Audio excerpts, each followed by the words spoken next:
Yeah, what's up? It's Friday, so I'm gonna keep it black. In the past 2 weeks, we have lost 4 Black women to intimate partner violence. Say their names. Serena Waisner Fairfax, murdered by her husband, former Virginia Lieutenant Governor Justin Fairfax. Tammy McCullum, a pastor in North Carolina. Coral Springs Vice Mayor Nancy Mateo Bowen. Devontae Curtis, a Black trans woman beaten to death by her boyfriend in Chicago. And not to mention 2 adult women shot, 1 killed, 2 of them the mothers of the 8 children also shot and killed by their father, Shamar Elkins, just a few days ago. I just found out there was a pregnant Black woman found in Houston, dead. So Black men, I'm gonna have to call you to the front of the room and ask you a couple of questions. Is that okay? Yeah. When are you going to stop saying it's not all of y'all and make sure it's none of y'all? When are we going to be important enough for you to tell the DJ to turn off R. Kelly at the function? When, Usher Raymond, are we going to be important enough for you to have something bad to say about Diddy? When is Chris Brown going to have allegedly battered enough women for you, men and women, to stop packing out his concert tours? When are you going to stop calling yourself a high-value man and start actually appreciating on some of your assets? When are you going to realize that you got to be a man to begin with before you can put the alpha in front of it? And newsflash, once you get to being a man part down packed, you won't need to put an alpha in front of it.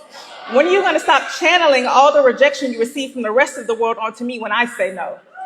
When are you going to stop believing that because you don't get to have a voice on the job, against the police, to the bill collector, to your landlord, or even amongst your friends because you don't know how to advocate for your own emotional safety, that you get to silence my voice?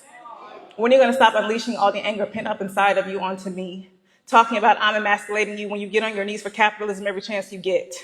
When are you going to stop being mad at me because the systemic structures strategically put me on a path to outpace you even when I still make space for you? When are you going to stop killing off the only lifeline you got?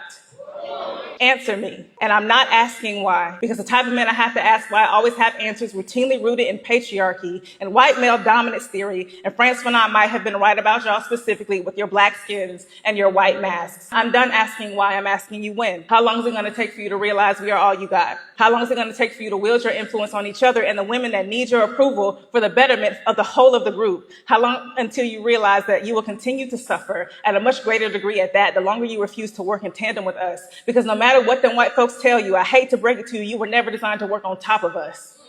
Our people are not built like that. And the mishandling and denigration of black women is contrary to the concept of creation itself and antithetical to the aspect of acquiring abundance. You think I'm just talking pretty? Let me prove it to you. Black women are the reason we survived chattel slavery. It was our agricultural skill sets passed down from matriarchs in the motherland that allowed us to meet the demands of the industry. Our reproductive labor prevented Negroes from going extinct. Our medicine fought off illness and infection when old master would have left you for dead and then beat you for dying.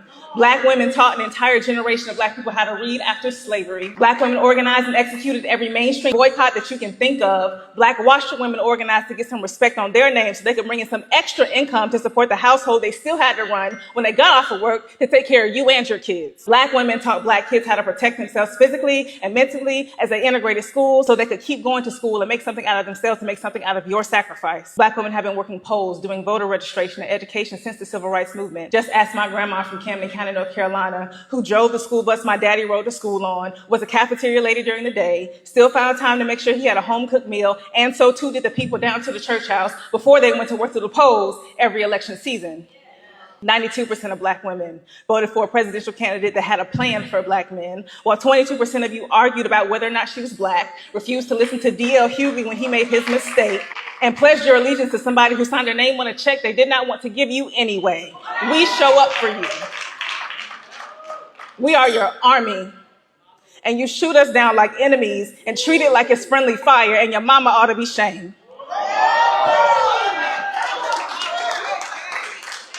For all this technology to be developed so we don't have to walk around like cavemen, for you to resort to your brute strength under the weight of your emotions to forcibly extract dominance where you cannot naturally find it is weak.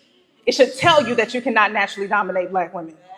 And for men who will do anything not to appear weak to another man, to regularly exhibit weak behavior around women is questionable.